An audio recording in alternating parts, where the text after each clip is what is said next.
Hello, and welcome to The Sleepy Owl, a cozy nook where you can gently unwind and drift into a peaceful night's rest.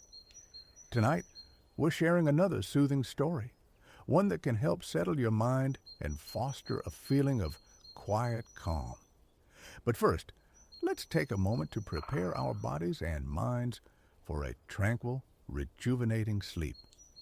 Settle in comfortably, and with each slow inhale and gentle exhale, allow the day's worries to gradually fade away. It can be challenging to pull away from the day's busyness, particularly as bedtime approaches. Yet remember, the less we stress over falling asleep quickly, the easier it becomes for our minds to release any tension. Let the gentle rhythm of your breath carry off lingering concerns, and let tonight's story be your guide toward deep relaxation. Now make yourself comfortable and let the warmth of the sleepy owl envelop you. Enjoy the story, and may you find a restful, peaceful slumber here in our little nighttime sanctuary.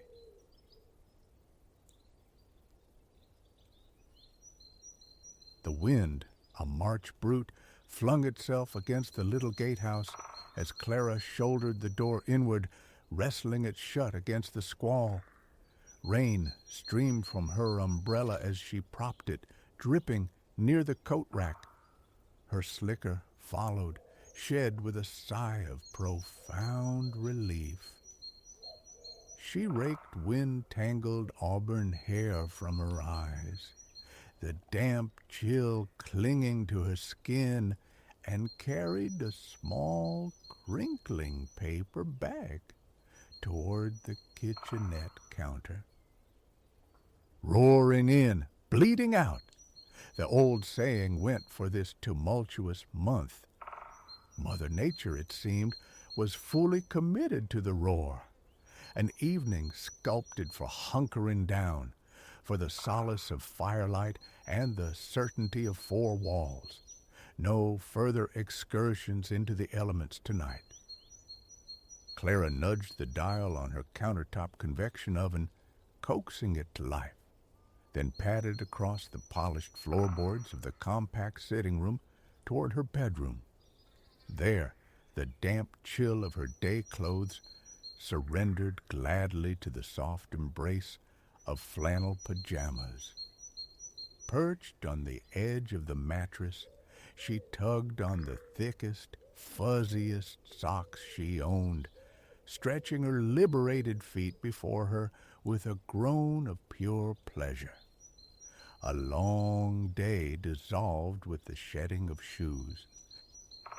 For a moment, she simply sat, bathed in the amber glow of her bedside lamp, surveying the small haven. Renting this converted carriage house, nestled beside a grand historic manor on the estate, had been a stroke of immense fortune during her sabbatical year dedicated to chronicling Maine's coastal sentinels. It was the perfect writer's refuge, contained, orderly, imbued with a quiet charm.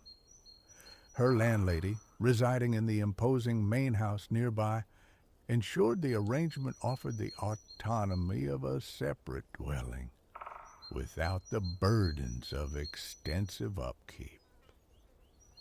The bedroom itself was a study in sweetness. The old structure, long since reimagined for living, boasted appealing hardwood floors, the aforementioned efficient kitchenette, and in the main room, a hearth now fitted for gas flames. Often, Clara found herself lost in contemplation, gazing through the kitchen window at the meticulously tended estate gardens, feeling momentarily like a figure stepped from the pages of a storybook. Summoning a fresh wave of energy, she padded silently back across the floor to the kitchen. From the grocery sack emerged a container of takeaway macaroni and cheese. Peeling back the plastic film, She slid it into the warming oven, setting the timer for a slow bake, the kind that promised a gloriously burnished, bubbling crust. True comfort food demanded patience. The fireplace yielded a cheerful blaze at the flick of a switch. Crossing to her satchel slumped near the entryway, Clara retrieved several notebooks and a pen. Work beckoned this evening. International Women's Day loomed. A historian friend teaching high school had posed a question. Knowing Clara's immersion in lighthouse lore, were there any women who had kept the lights?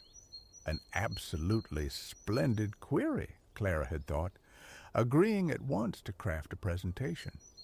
After months steeped in the annals of coastal beacons, it felt like a vital chance to illuminate the often overlooked contributions of female keepers. The challenge lay not in finding subjects, but in narrowing the field. So many deserved the spotlight. She settled into her preferred armchair, a plush velvet affair, and propped her feet on the matching ottoman. Opening a notebook, she scanned the pages, her research spread before her. First, undeniably, must come Anya Schmidt, the tireless guardian of Sentinel Rock Light in New York Harbor. To grasp Frau Schmidt's tenacity, one had to begin at her origins. Unlike many women drawn into the service through family ties, Anya Schmidt wasn't born to the light. She wasn't even born in America. In 1882, age 37, she voyaged from Germany, her young son Lucas in tow. Landing work as a cook in a New Jersey boarding house, she encountered a patron, Carl Schmidt, keeper of the nearby Beacon Point Light. Carl began tutoring her in English. Proximity blossomed into affection. They married, and Anya moved to the Beacon Point Light Station with him. Thus, around the age of 40, did Anya Schmidt first apprentice herself to the exacting craft of lighthouse keeping. Later, in 1885, Carl received a transfer to Sentinel Rock Light, roughly a mile north of Staten Island. Compared to Beacon Point, Sentinel Rock was starkly isolated, an offshore station built upon a submerged reef. The new post initially filled Anya with despair. "When I first came to Sentinel Rock," she confided years later, "the sight of water, whichever way I looked, made me lonesome. I refused to unpack my trunks at first, but gradually, a little at a time, I unpacked. After a while, they were all unpacked, and I stayed on." Soon after, she gave birth to a daughter, Anna, and the family of 4 braced for the long vigil. Clara paused, reflecting on Anya's words. The woman's resolute stoicism resonated deeply. Widow, mother, immigrant, she had seized available work, embraced a demanding occupation, and accepted even the profound isolation of that remote station. Her resolve was formidable, yet fate continued to test it. In 1890, illness claimed Carl. His final words to his wife were reportedly, "Mind the light, Anya." Clara smiled faintly. Anya Schmidt struck her as the sort who scarcely needed reminding. Naturally, she assumed his full duties while raising her 2 children. Despite her proven competence, her superiors doubted a woman possessed the fortitude for the role. While she flawlessly maintained the light, they persisted in seeking a male replacement. Yet, after several years, by 1895, they conceded. Anya Schmidt was officially appointed keeper of Sentinel Rock Light. Clara knew from exhaustive study that tending the lamp itself was merely the prologue to a keeper's daily narrative. Anya was once quoted observing that the light was more difficult to care for than a family of children. Each day demanded relentless upkeep, polishing reflectors, scraping away winter ice. In foul weather, the fog siren required activation. If it failed, she had to manually strike the heavy fog bell until repairs were made. Concurrently, she remained a mother and the custodian of their island home. A 1906 newspaper article quoted her claiming as much housework as the opulent Waldorf Astoria Hotel: cooking, bed-making, cleaning, solitary daily chores. Even procuring basic supplies or ferrying her children to school on Staten Island necessitated rowing a mile across open water. Clara struggled to fully conceive the difficulty of such routine tasks for an isolated keeper, tasks others took utterly for granted. And, of course, Anya was duty-bound to rescue those imperiled near her light. She estimated saving no fewer than 50 souls from drowning over her 33-year tenure.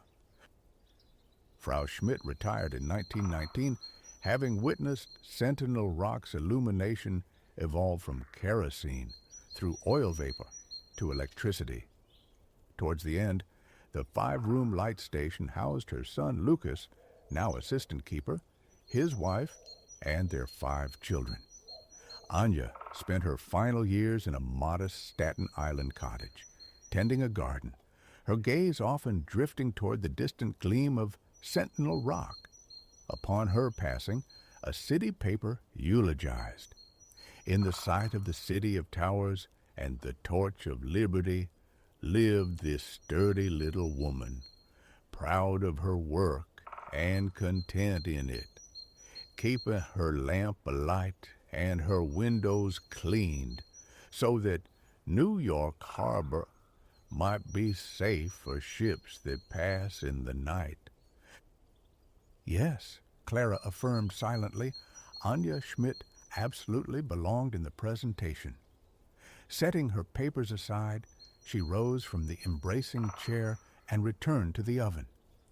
Opening the small door released a fragrant cloud. The macaroni bubbled gently, its cheesy topping a perfect toasted gold. The sharp, comforting scent of cheddar filled the small kitchen. Dinner was served.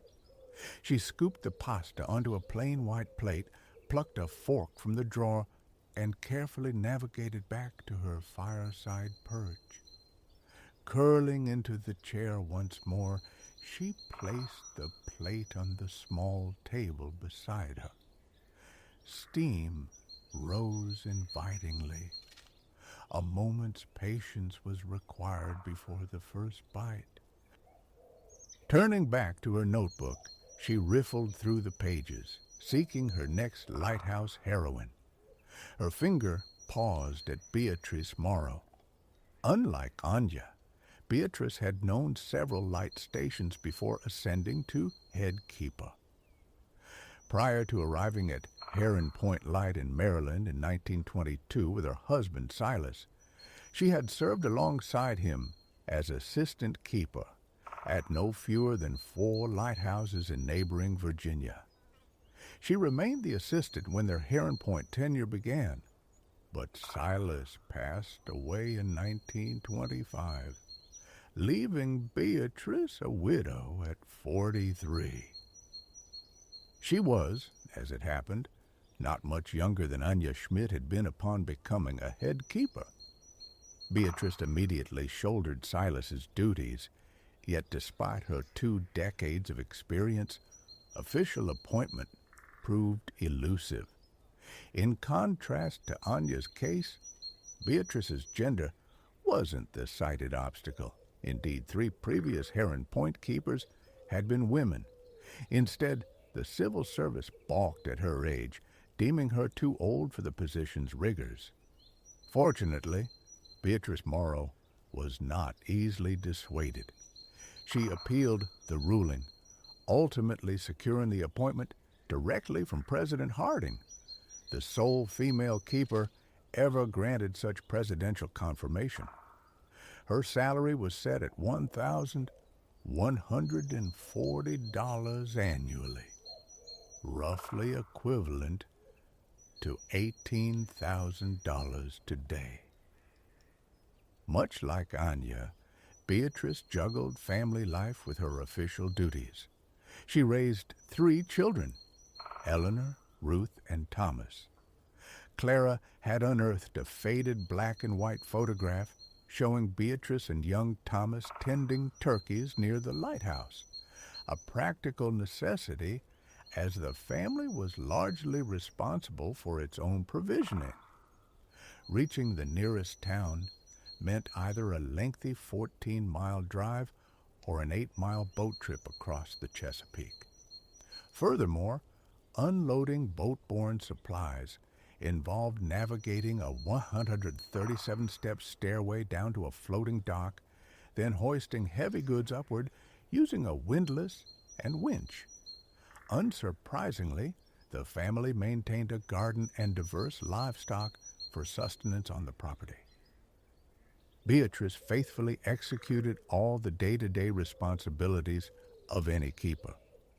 Before electrification in 1943, this included replenishing oil lamps and trimming wicks. On one memorable occasion, the fog bell mechanism failed. She was forced to ascend to the massive 100-pound bell and manually strike its 50-pound clapper 4 times a minute for nearly an hour. During this exertion, she missed a telephone call from her son-in-law announcing the birth of her granddaughter. Clara chuckled at the image of such a remarkably fit grandmother. Nevertheless, Beatrice later confessed, "I was never more exhausted in my whole life," a sentiment Clara readily believed. For 22 years, Beatrice Morrow steadfastly performed this demanding job, retiring at 65 in 1947. Reflecting on her lighthouse role, she famously quipped, "Oh, it was an easy light chore, but my feet got tired, and climbing the tower has given me fallen arches."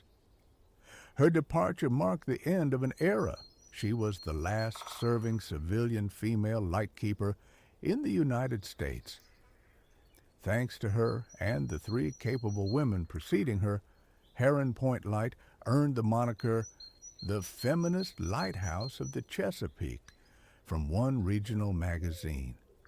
Like Anya, Beatrice never relinquished her connection to her beloved station, retiring just 6 miles away, where its steadfast beam remained visible against the night sky.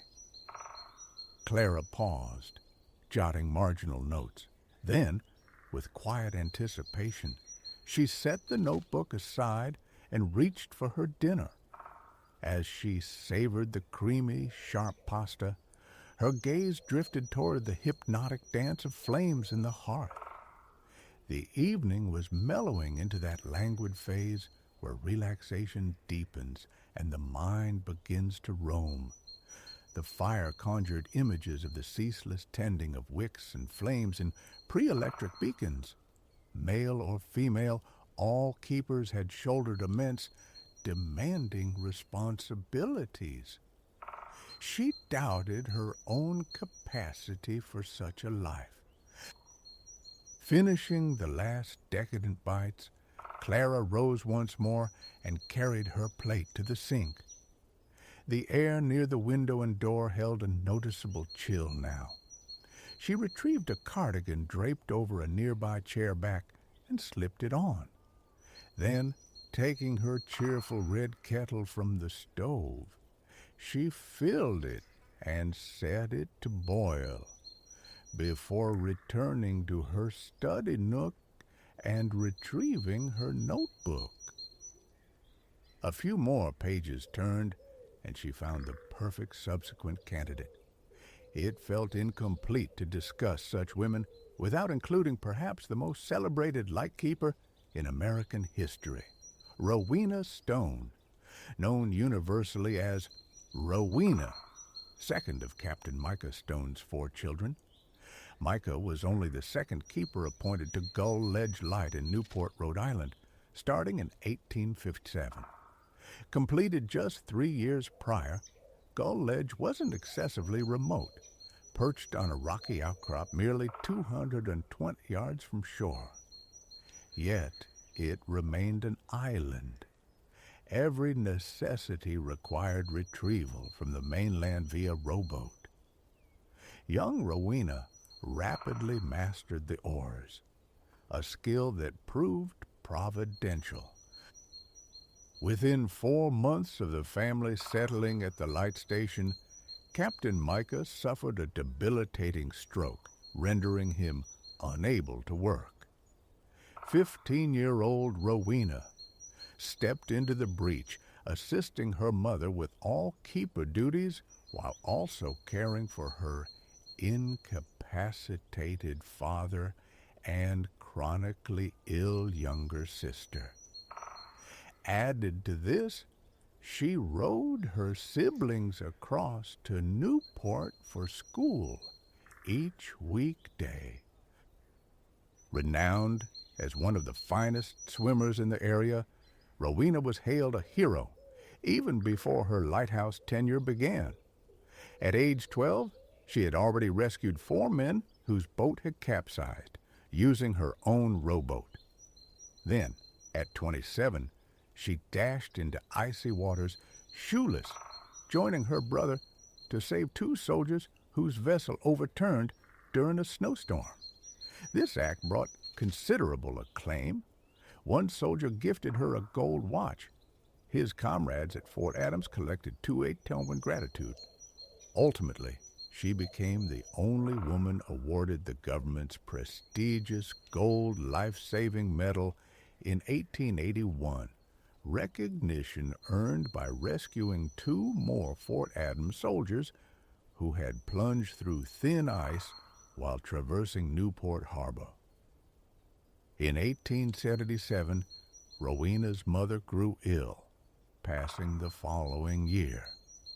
Rowena received the official appointment as head keeper in 1879, earning $750 per year, the highest salary paid to any lightkeeper nationwide at that time.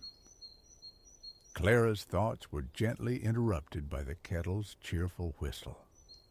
She navigated back to the counter, silenced the burner, lifted the kettle, and poured steaming water carefully over a peppermint tea bag nestled in a mug.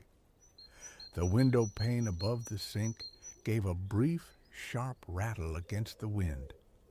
Clutching her cardigan tighter, Clara carried the hot beverage back to her armchair by the fire.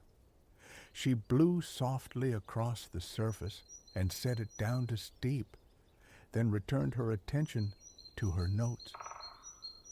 Rowena never maintained a formal log of her rescues, but the press eagerly disseminated tales of her bravery far and wide. Accounts credited her with saving 18 lives during her 54 years on the island. Reports of her exploits graced the pages of popular publications like Harper's Weekly and the New York Tribune. Rowena blossomed into a beloved public figure, meeting admirals, presidents, and luminaries such as the suffragist Elizabeth Cady Stanton. Her final documented rescue occurred at age 63, when a visiting friend inadvertently capsized her own rowboat. By 64, Rowena was a beneficiary of the Carnegie Hero Fund, receiving a monthly stipend of $30. The great lady of Gull Ledge Light passed away in 1911, aged 69.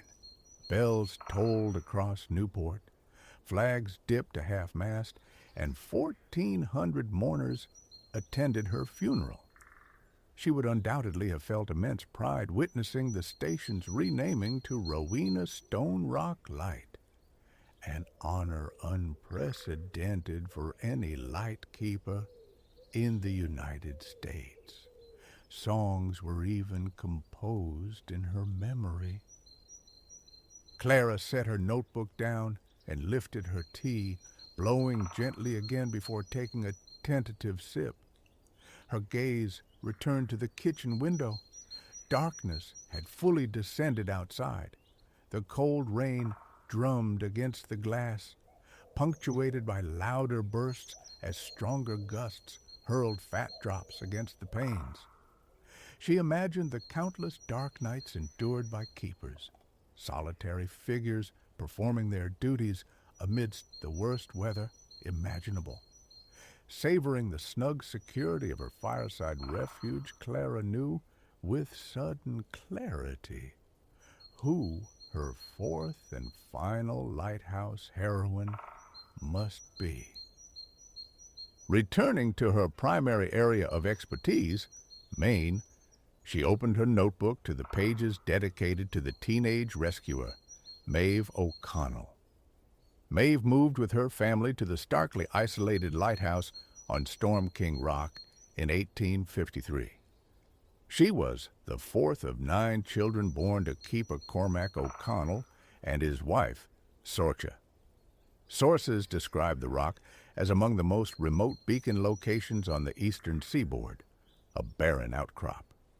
The nearest supply point was Rockland, a challenging 23-mile boat journey away.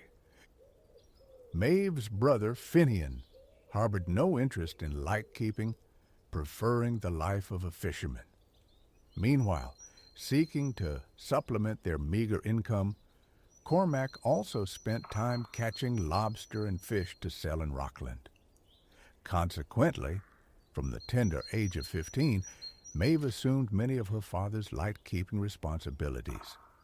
This she did, while simultaneously caring for her 3 younger sisters and her chronically ill mother. Maeve's role as de facto assistant keeper was complicated by the temperamental lard oil lamps then in use. The New England Historical Society quoted her recollection. Sometimes they would not burn so well when first lighted, especially in cold weather when the oil got cold. Then some nights I could not sleep a wink all night, thinking nervously what might happen should the light fail. Nevertheless, she persevered faithfully, adding, "In all these years, I always put the lamps in order, and I lit them at sunset." Despite the immense burden she carried at such a young age, Maeve found time to study the logs left by previous keepers, which detailed destructive storms. Reading of one tempest that had entirely demolished the original lighthouse, she grew concerned about the current keeper's house's structural integrity. She persuaded her family to relocate her mother's sleeping quarters to what she judged the sturdiest section of the dwelling, a prescient move that would soon save Sorcha's life.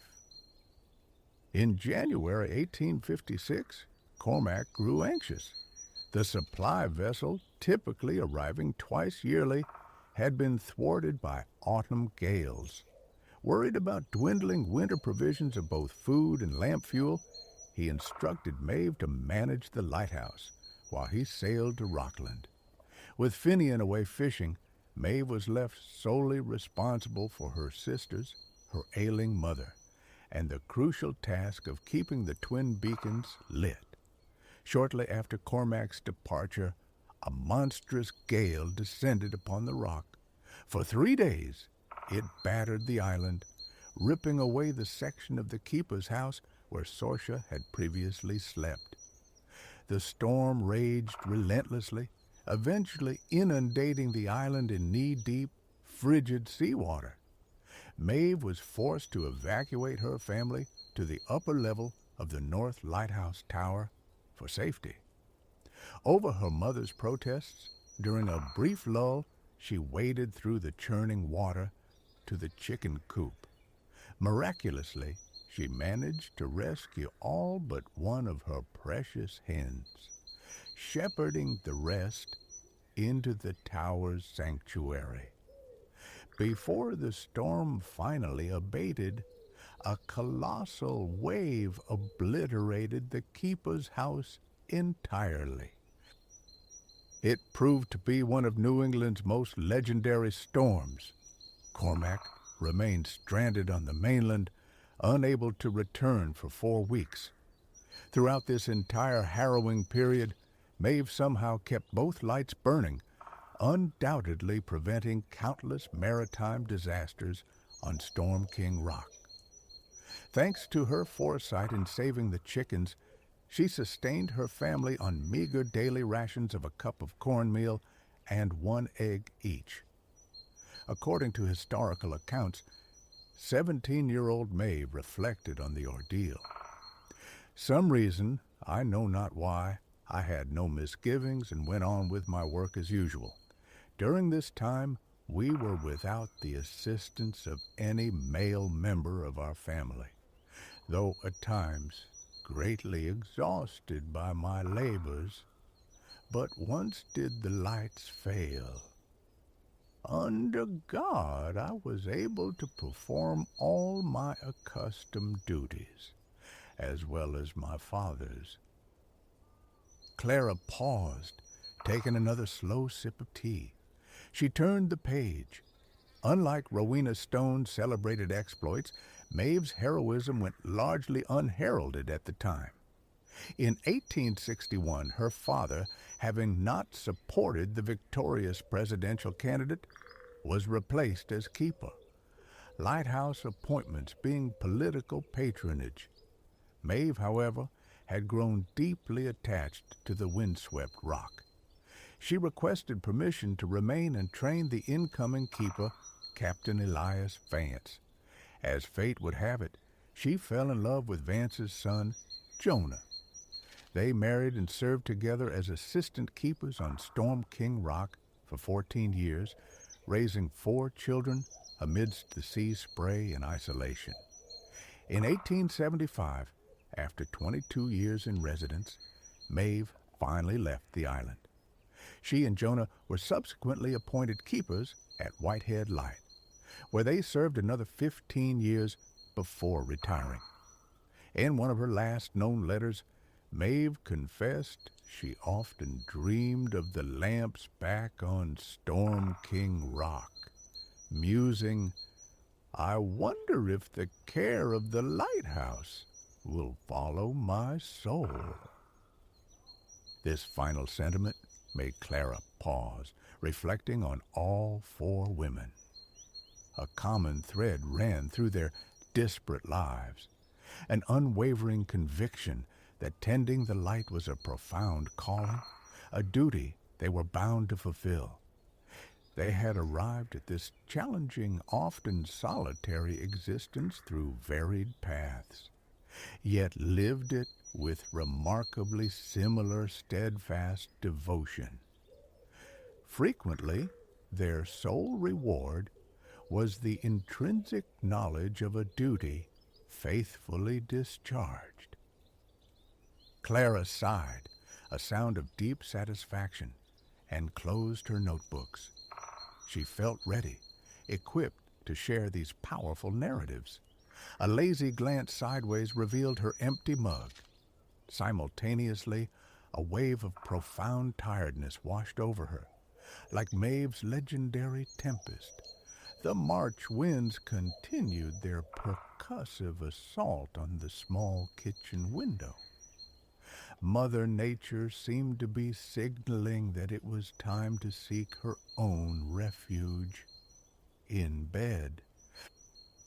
Setting aside her papers and books, Clara stood and stretched, feeling the pleasant ache of stillness in her limbs.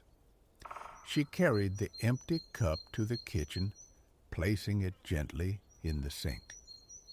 After tidying her satchel for the morning, she switched off the gas flame in the hearth, plunging the sitting room into comfortable darkness. Her soft bed waited, nestled in the corner, piled high with its downy comforter. Clara sat on the edge, peeled off her thick socks, and slid her feet deep beneath the cool sheets, stretching her toes toward the tightly tucked bottom edge. Pulling the duvet up to her chin, she rolled onto her side and clicked off the bedside lamp. The warm, golden pool vanished. She lay cocooned in darkness, listening to the steady, rhythmic drumming of the early March rain upon the roof. A yawn escaped her. She burrowed deeper into the pillows, listening to the storm's cadence as her eyes drifted shut. Her mind began to float. She pictured herself high in a stone tower perched on some remote, wave-lashed island, deftly trimming a wick, striking a match, bringing light to the encompassing dark. Far from feeling alone, however, a sense of profound safety enveloped her, cradled by the ocean's surge and the storm's wild music. In this drifting consciousness, she understood herself as a point of certainty, a source of light against the vast obscurity. She knew she was the steadfast presence that would endure through the unfolding night. Cobbles murmur underfoot. A resonance shivers through the air. A bell's deep chime, cutting through the clatter of porcelain on wrought iron from a nearby cafe terrace. This slender Bordeaux artery paved in weathered brick breathes without the intrusion of automobiles. It belongs to walkers, the occasional cyclist, the cafe patrons whose pleasant discourse weaves beneath the bell's lingering echo. Anticipation quickens your step. Today marks your second immersion into this city's storied heart, guided by Antoine. That resonant call echoing just now, no mere happenstance. It emanates from your very destination, the Grosse Cloche, the great bell, where Antoine awaits, poised to unlock more of Bordeaux's secrets, one of France's most venerable belfries. It stands as a cherished sentinel of the city. Your gaze lifts, drawn to where the lane culminates, framing the bell tower between elegant facades.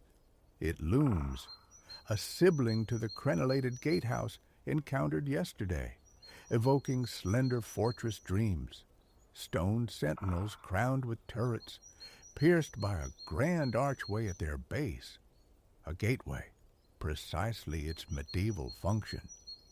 You recall learning that the Grosse Cloche once guarded an entrance through the formidable walls that encircled Bordeaux during more turbulent centuries, a time when defense was paramount. Yet this portal distinguishes itself in its details.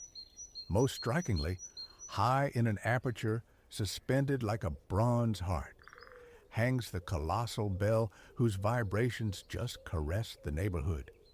A ceremonial monthly toll timed perfectly, thoughtfully, by Antoine for your arrival from a protective distance.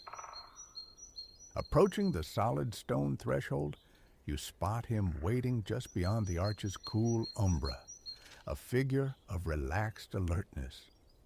Antoine greets you warmly, his keen eyes sparkling as they register the appreciation on your face, mirroring his own eagerness to share the chronicle of his beloved city. After the requisite pleasantries, he launches into his métier, the spinning of yarns. He is a raconteur par excellence, weaving historical threads and human anecdotes into a vibrant tapestry that materializes before your mind's eye. His narrative begins aloft, gesturing toward the metallic silhouette crowning the structure.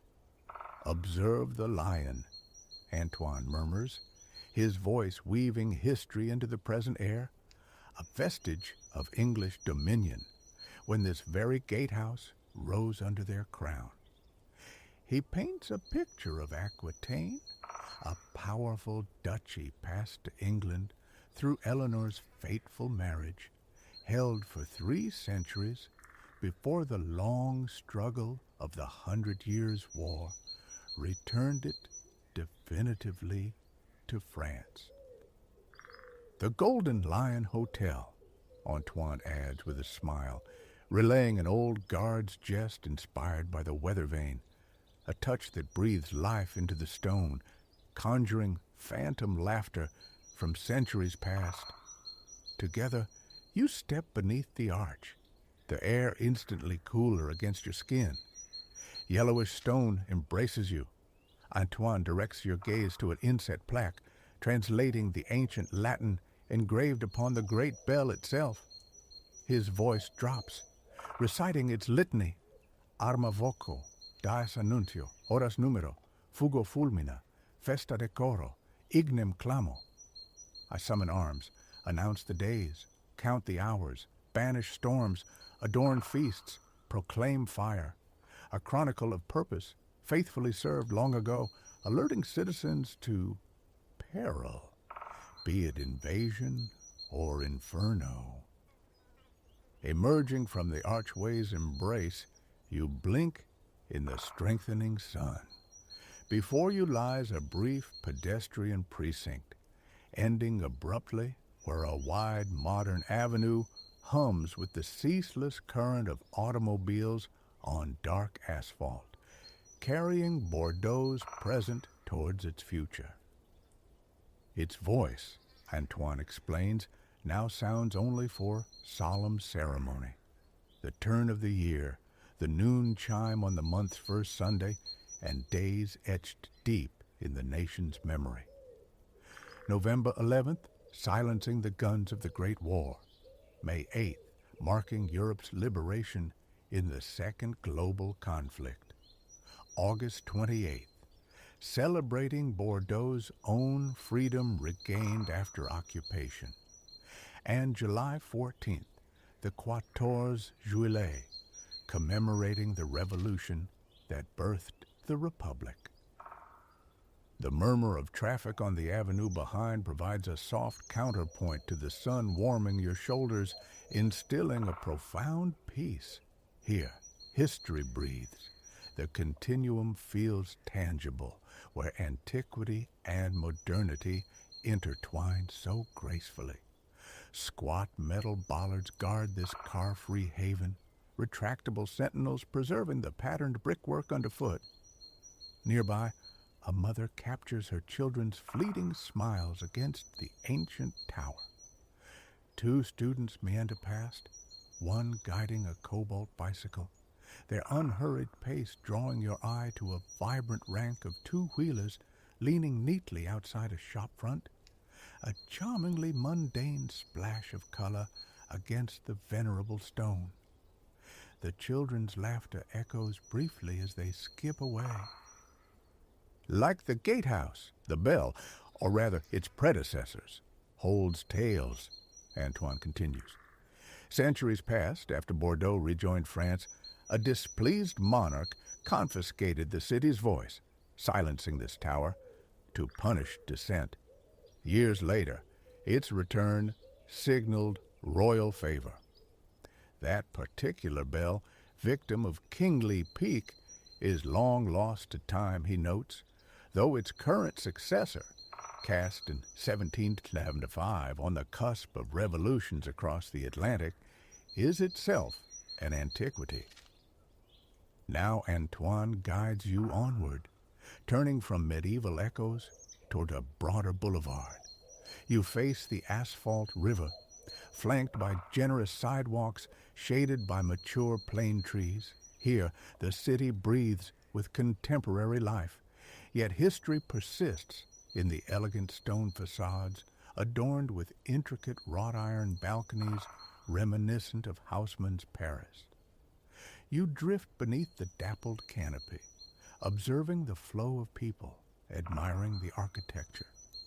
One edifice halts you, tall windows screened by decorative grilles, stonework embellished with carvings, flanking columns guarding a monumental arch. Within, immense wooden doors, intricately sculpted, gleam with polish. Above, etched in graceful script, Université de Bordeaux. A breath catches at the sheer beauty of this temple to learning. Then, gently prompted by Antoine, you resume your path. There's no rush. Antoine understands. The journey itself, the simple act of walking these timeless streets, observing, absorbing, is the destination. Your breathing finds a quiet rhythm, your steps falling into synchrony with his. Soon, you arrive at Rue Sainte-Catherine, heralded as Europe's longest pedestrian thoroughfare. Turning onto it is like stepping into a vibrant current.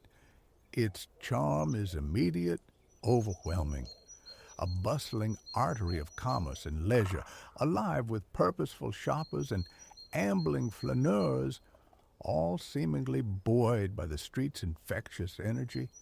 How could they not be? Its allure rivals that of the enticing boutiques lining its length.